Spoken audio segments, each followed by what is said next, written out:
viejo loco que se robaba los cadáveres para decorar su casa que de Selva Negra y las convertía en zombies que se paseaban por las sienas.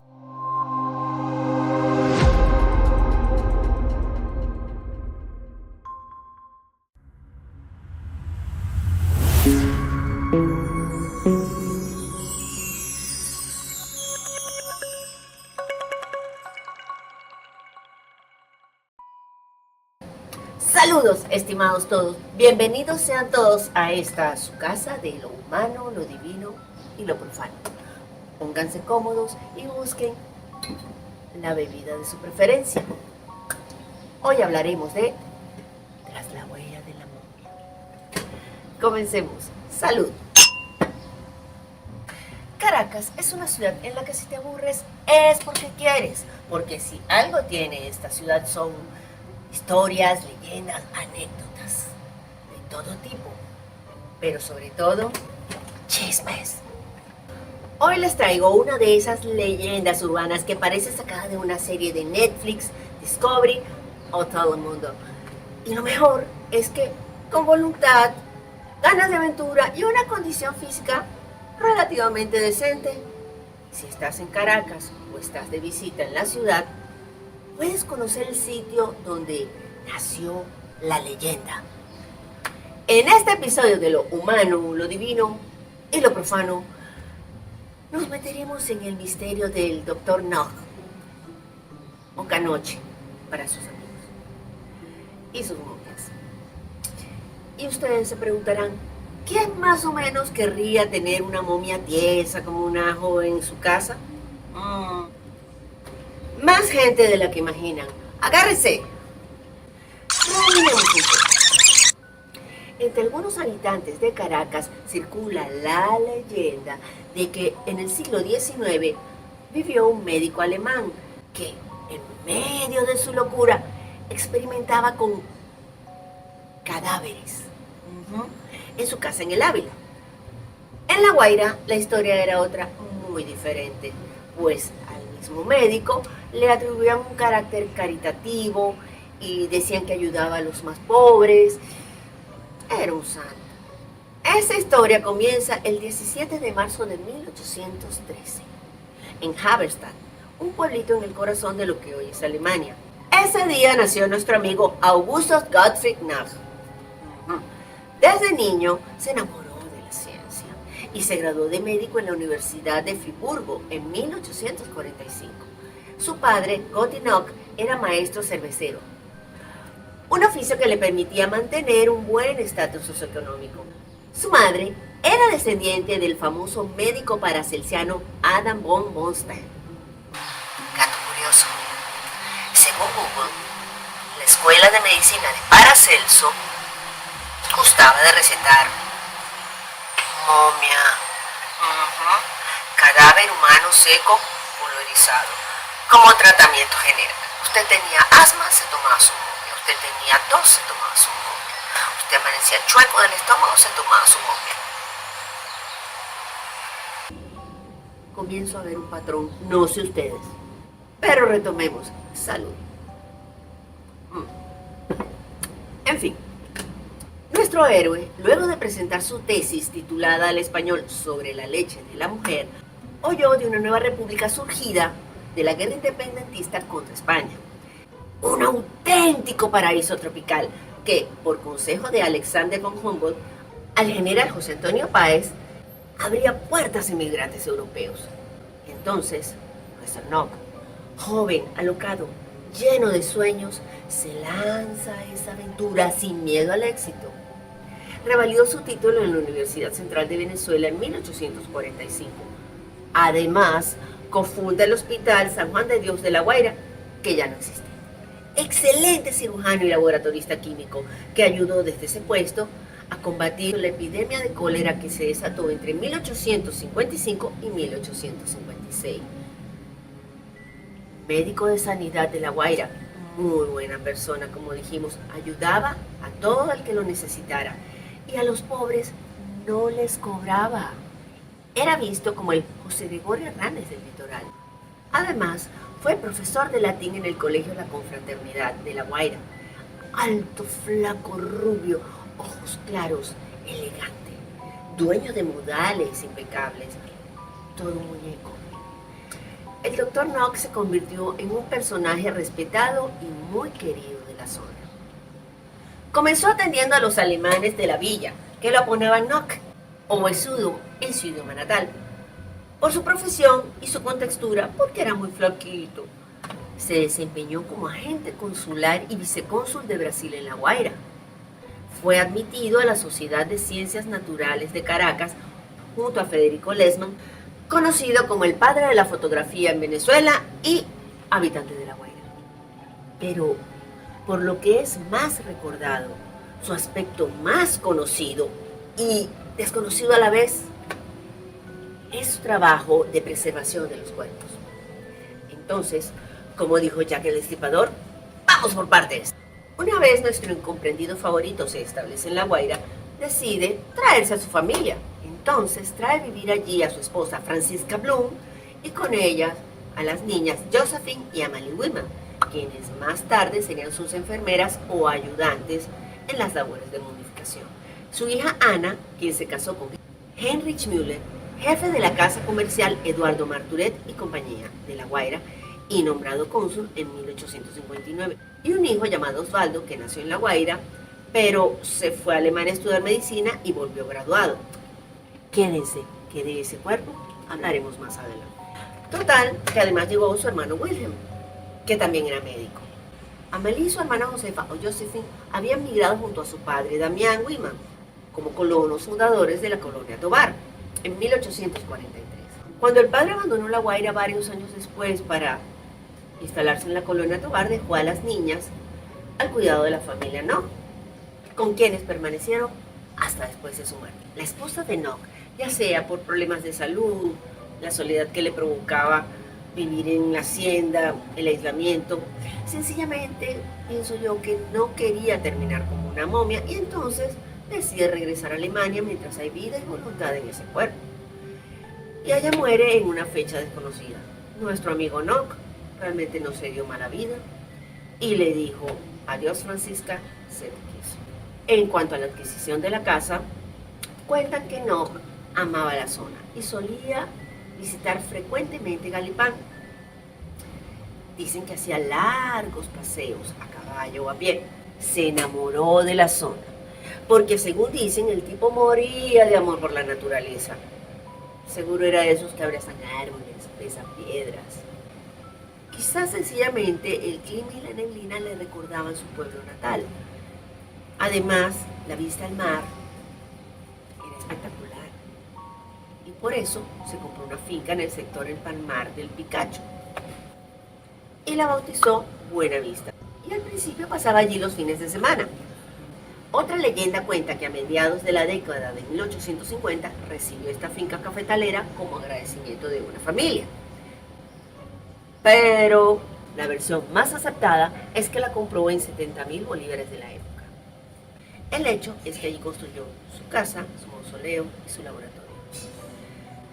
Sea cual sea el chisme o la leyenda o la historia, la verdad verdadera es que la finca Buena Vista tenía un hermoso mirador hacia el mar.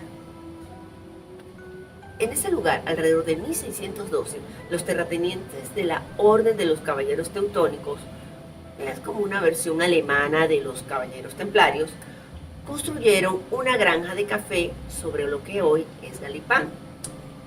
Gabriel Echal Martínez cuenta que la casa fue construida por el conocido alarife, dícese de arquitecto o maestro de obras, guaireño, Don Lino.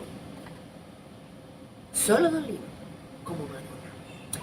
Según Eduardo Roll, padre de la astronomía en Venezuela, el naturalista alemán Hermann Casten pasó un tiempo allí, por lo que se supone que fue adquirida antes de 1856. Esta región actualmente pertenece al Parque Guareira Repano, el Ávila de toda la vida.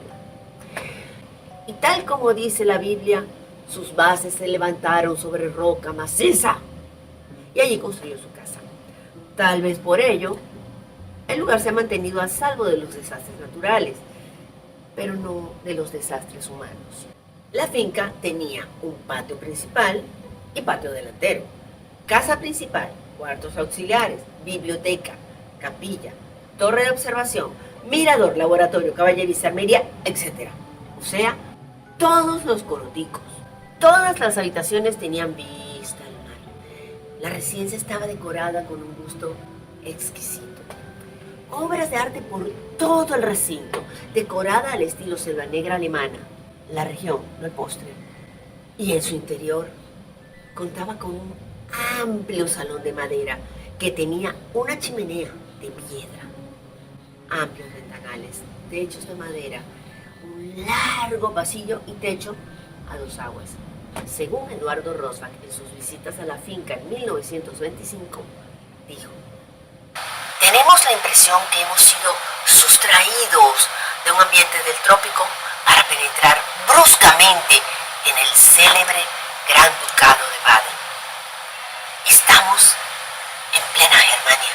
Así lo proclama desde el mueblaje hasta los cuadros, que en la tapicería pregonan los episodios más épicos y culminantes del antiguo imperio.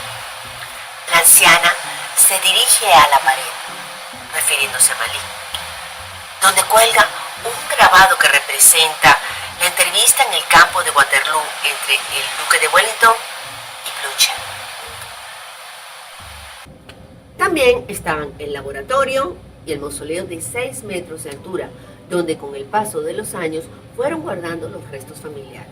La construcción de esta maravilla concluyó en 1883. Ahora, cierren los ojos, si pueden. Imaginen despertar todos los días con esa espectacular vista al mar, con ese olor a monte, rocío, con ese canto de las aves. Y de noche, solo el ruido de los grillitos, los sapitos, con ese delicioso clima de montaña. Sin ese vecino que te atormente con su música espantosa de despecho y desamor. Mientras un señor mayor sube a caballo un cadáver no reclamado de la guerra federal, desde el hospital de La Guaira a San Juan de Dios, y te dice: buenas noches. Muchos dirán que así comienzan muchas películas de terror, pero ese es tema para otro capítulo que estamos preparando. Como les contaba, el doctor y su familia vivían todos felices, menos la esposa, claro, en esa montaña, aislados, como Heidi y su abuelito. Si el doctor compró la propiedad para esto, o la idea le vino después como: oh, qué linda vista, este lugar está perfecto para experimentar con la momificación, no lo sabremos nunca. Pero hay quienes cuentan que Nog siempre tuvo fascinación por la cultura egipcia, por las momias, y que en las ruinas de la hacienda hay referencias a esa cultura por todas partes. Otros dicen que era un científico, un investigador fascinado con la corrupción de los cuerpos, y es por eso que comienza a investigar la manera de momificar los cuerpos sin sustraer las vísceras. Pero la mayoría dice que simplemente era un viejo loco que se robaba los cadáveres para decorar su casa estilo selva negra.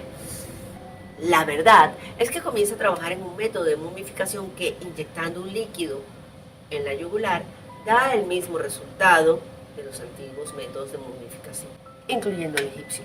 Aunque cuentan que más que momificados, los cuerpos quedaban petrificados, al punto que muchos trataron de llevarse un pedacito de momia, esperemos que con fines científicos, y se rompían las herramientas de lo duras que estaban las momias. De todos los edificios, el que se encuentra en mejor estado es el laboratorio. Es fácil imaginarlo como el Dr. Frankenstein, preparando los cuerpos para ser momificados, todo en blanco y negro, como una película de terror de los años 40. Pero recordemos que este señor era un científico adelantado a su época, un Da Vinci tropicalizado, y a esos excéntricos les caen los peores y más absurdos juicios. El Dr. Nog era un visionario, un filántropo, un inventor. Solo le faltaba ser playboy para que lo llamaran Iron Man. Cuentan que su primer cuerpo embalsamado fue de un soldado llamado José Pérez, que murió de neumonía en el hospital de La Guaira. Conservó su momia y al instalarse en Buena Vista, la colocó en la entrada del mausoleo, de pie, con un uniforme de la época. A su lado estaban sus dos perros disecados con el mismo procedimiento. El cuerpo momificado de José Pérez permaneció en los predios de la finca por más de 70 años. No se observaron señales de incisiones en el cuerpo, excepto una de 6 centímetros a lo largo del cuello, suturada. Se deduce que el líquido fue inyectado a través de la arteria carótida derecha. Por cierto, hay una anécdota, posiblemente infundada, sobre uno de los cuerpos que se cayó mucho antes de llegar a la hacienda. Y el doctor le dijo: Venancio, si deseas que este sea tu lugar, aquí te quedas. Y allí estuvo Venancio hasta que su tumba fue profanada. También hay una leyenda que cuenta que el doctor Nock inyectaba con su sustancia embalsamadora a personas que estaban en estado catatónico y las convertía en zombies que se paseaban por la hacienda de noche y que los habitantes de la zona los veían y por eso le empezaron a llamar el vampiro de Galepán. Así que podemos entender perfectamente por qué Nock se hizo más. El laboratorio donde nació la leyenda tiene una sola entrada y sin ventanas, pero con canales de ventilación. Está hecho de tal manera que adentro es muy frío, todo un avance de ingeniería para la época. Así los cuerpos no se corrompían tan rápido por el efecto de refrigeración que había dentro. Y el doctor podía tener varios cuerpos a la espera del procedimiento. Dicen que en 1845 el conocido periodista y político Tomás Lander falleció y se le encargó a Nock preservar su cuerpo.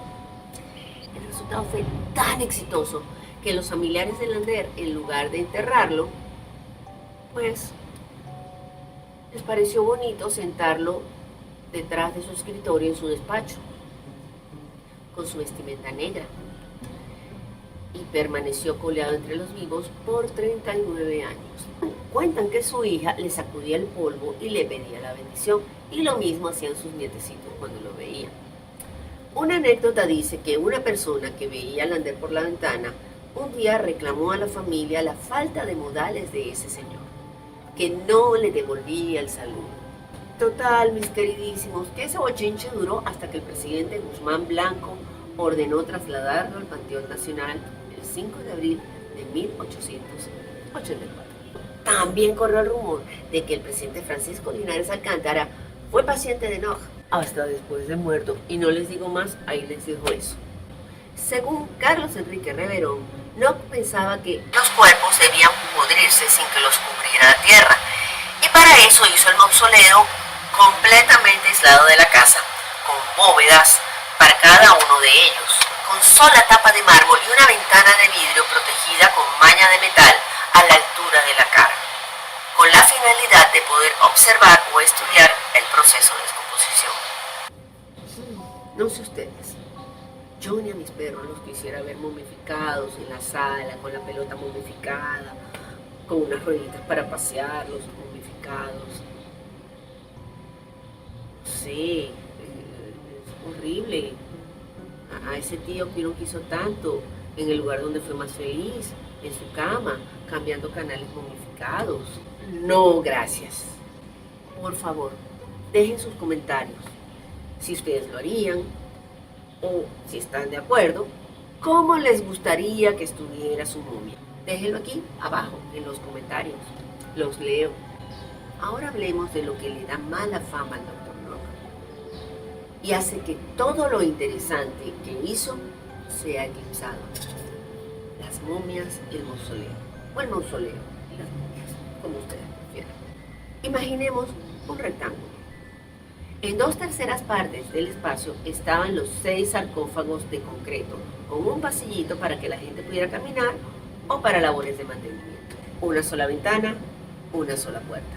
Los nichos se ubicaban uno al lado del otro. También existían 6 lápidas de mármol con los nombres de los difuntos y que posteriormente fueron vandalizadas, aunque existen varias fotografías antiguas donde se pueden ver las inscripciones. Los nichos pertenecen a Anna Müller Nock, la hija, Henry Müller, su esposo, Wilhelm Nock, su hermano, Josephine Whitman, que según los relatos de Amélie fue quien inauguró el mausoleo, y Gottfried Nock, nuestro héroe. Y por último, pero no menos importante, Amalie Whitman, enfermera y última en mudarse al mausoleo. Se supone que el doctor tenía creencias religiosas porque cerca de la entrada se podía ver una cruz de madera que se pudrió y la reemplazaron por una de metal. La azotea tiene detalles arquitectónicos muy hermosos, muy de la época. Es uno de los sitios predilectos de la propiedad, ya que es un mirador con una vista espectacular al litoral. Mucha gente visitaba Nock por el misterio, por el chisme, por el morbo, por las historias, por lo que sea. Entre ellos Elizabeth Ross, quien visitó la finca de Nock a comienzos de la década de 1890. Y contó: es un señor bastante extraño. Arriba en su jardín tiene una tumba con su lápida, en la cual reza lo siguiente: aquí yace el doctor Nock, nacido en tal día y año, que no recuerdo, y fallecido. Esta última fecha está en blanco. Él se sienta allí con dos hermanas que viven con él y deja correr la imaginación acerca de lo bonito que será cuando él descanse allí. Luego me tomó paternalmente del brazo, me condujo a su estudio y me dijo: ahora no se asusten, yo tengo aquí algunos muertos con los que convivo. Y allí estaban un hombre y una mujer, una niña y un trabajador, con su pipa en la boca, completamente vestidos, pero eran cadáveres. Ellos se habían ofrecido cuando estaban aún con vida para que al morir fuesen recubiertos con una sustancia inventada por el doctor Nock. Y así quiere él conservarlos para la humanidad, pero no revelará el secreto de cómo hacerlo, sino después de su muerte. Los cadáveres miran tan tiernamente que parecía como si estuvieran vivos. No estaban encogidos como las momias, sino bastante rellenitos.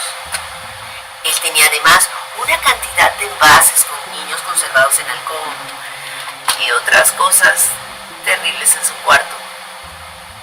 Nock ejerció su carrera hasta prácticamente el final de sus días. Aparece citado entre los médicos del puerto de La Guaira para 1897 y hay testimonios de que ejerció toda esa década. Gottfried Nock murió el 2 de enero de 1901, muy viejito y casi de 88 años, y fue colocado, al igual que los demás miembros de su familia, en su nicho mortuorio. Según cuenta la misma Amalie, última habitante de la hacienda, a la que el doctor le dejó instrucciones y su fórmula momificadora. Y entonces quedó Amalie solita, en la hacienda, entre recuerdos y momias. Fue visitada muchas veces por excursionistas atraídos por el mito y la fama de las momias. Gracias a ellos es que hay registros fotográficos, especialmente de nuestro amigo José Pérez. Amalie murió en 1926, a la edad de 88 años. En julio de ese año, un poco antes de mudarse al mausoleo, definitivamente, llamó al cónsul alemán en La Guaira, Julius Leisa, quien subió con Carlos Enrique Reverón y les pidió como último deseo que cerraran totalmente la casa y sus restos fueran incinerados y arrojados al mar junto con la llave. Pero tras el fallecimiento de Amalie, Leisa y Reverón, como si les hubiesen dicho lo contrario, pues subieron a la finca, inyectaron el momificador a la pobre viejita y la pusieron en el nicho que le correspondía. Y después de todo esto cerraron el mausoleo y lanzaron la llave al interior y abandonaron la propiedad. La pobre Amalie debe estar tan furiosa en el más allá. Lo más triste de esta historia es que Buenavista hoy día está en ruinas y el mayor daño no lo hizo exactamente la naturaleza. Como ya hemos hablado antes, un mausoleo en esos días era el Disney de saqueadores y profanadores de tumbas. Todo fue destruido por buscadores de tesoros, entierros o personas dedicadas al ocultismo. Otra versión dice que las momias fueron robadas algunas desmembradas y otras tomadas por estudiantes de medicina que intentaban descubrir el secreto de la fórmula. Sin embargo, la composición exacta a base de cloruro de aluminio nunca fue descubierta. Y por si fuera poco, no hubo ningún heredero que la reclamara. Entonces la hacienda fue abandonada a su suerte. Eduardo Rosbach realizó una excursión en 1961 y se entrevistó con José Ravelo, quien vivía allí desde 1954, porque compró la hipoteca a Manuel Acevedo Müller. No se sabe si este era descendiente de Heinrich Müller, yerno de Nock, quien a su vez destruyó la casa buscando un entierro, un tesoro, o la fórmula, o todas las anteriores. Total, el peor destructor de su legado fue la codicia, porque ni a los cuerpos los dejaron descansar. Hay varias fundaciones haciendo lo que pueden, pero ninguna gubernamental.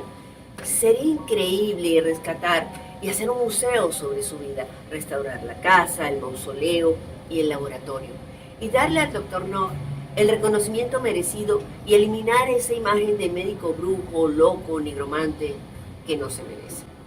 August Gottfried Nock fue un buen médico, generoso, un hombre de ciencia adelantado a su era, que dedicó su vida a una investigación que lo apasionaba y estuvo dispuesto a pagar el precio. Como toda buena historia, debería tener una segunda temporada con su hijo de protagonista, rescatando su legado, pero esto no va a pasar. Y aquí va lo prometido. ¿Qué pasó con el cuerpo del hijo de Nock? La estirpe Nock venezolana parece haber continuado a través de su hijo Osvaldo, y quien ejerció la obstetricia en Puerto Cabello. Osvaldo revalidó su título en la Universidad Central de Venezuela en 1877 y ejerció en el Hospital de la Caridad de Puerto Cabello en 1888. Y también fue médico de sanidad. Tuvo al menos 4 hijas, que según el testimonio de Eduardo Rosbach, posiblemente 3 de ellas visitaron Buenavista antes de 1964. No sabemos si ellas tuvieron descendencia. Al parecer, padre e hijo no mantenían buenas relaciones, ya que Osvaldo no llegó a participar en los experimentos de su padre, que le parecían controvertidos y apócrifos. Además, Osvaldo era un convencido protestante. Por su parte, Ana y su esposo Heinrich tuvieron al menos un hijo, Heinrich Karl Müller Nock, nacido en La Guaira en 1870, y quien hacia 1899 residía en Bogotá. Se casó con una dama alemana, Elisabeth Emma Theodora, y tuvo 3 hijos, Gertrudis Luisa María, Rodolfo Carlos Hermann y Helmuto Jorge Ernesto. Con esto espero que vean que Nock no era un vampiro, ni un monstruo, ni un brujo, que vivía aislado en una montaña embrujada. No. Era un señor que llegó a muy viejito, que era médico, tenía hijos, nietos, amigos, iba a trabajar, hacía strudel, decoraba su casa estilo selva negra alemana, y que coincidencialmente su pasión, su hobby y emprendimiento era hacer momias. Recordemos que todo emprendimiento es respetable, y él hacía muy feliz a mucha gente con el suyo, porque entonces viajar de un estado a otro podía tomar días y hasta semanas, y embalsamar era la única posibilidad que tenían los deudos que estaban más lejos para poder despedirse de sus difuntos. Piénsenlo. Y las momias, como ya les dije, muchas fueron robadas, así que posiblemente alguien tenga un muñeco raro en su casa que heredó del tío Eustaquio. Cuenta la leyenda que fue Juan Vicente Gómez quien puso fin a este bochinche. ¿Qué hizo? Mandó a buscar a la familia de José Pérez para que los sepultaran y ya, se acabó la historia. Y como en esos días no existían pruebas de ADN, pues su Ministerio de Sanidad recogió todo, momias, cuerpos, cachivaches, ropa, lo poquito que quedaba, y lo sepultó en una fosa común y dejó que se lo tragara la montaña. Y fue allí que Canoa se volvió leyenda. Actualmente las momias son unos maniquís que no dan miedo, pero bueno, se hace lo que se puede. Y así que pueden ir con confianza y sin miedo, que no van a tocar nada. Yo no tocara nada, pero eso es plástico, así que con confianza. Pero dice dicen los lugareños que cuando hay neblina y luna llena, ven pasar alto, elegante, rubio, al doctor buscando sus momias. Me imagino que a Beli también la ven, pero buscando al cónsul, al otro tipo, para vengarse. Por el momento, esto es todo, mis hermosos humanos, divinos y profanos. Espero que hayan disfrutado esta historia tanto como disfruté yo contárselas. Y recuerden suscribirse, dejar su comentario, dar like y seguirnos por nuestras redes. Si les gustó esta historia, compártanla. Y si no les gustó, compártanla también para que no sufran solos. Hasta la próxima bebida. Salud.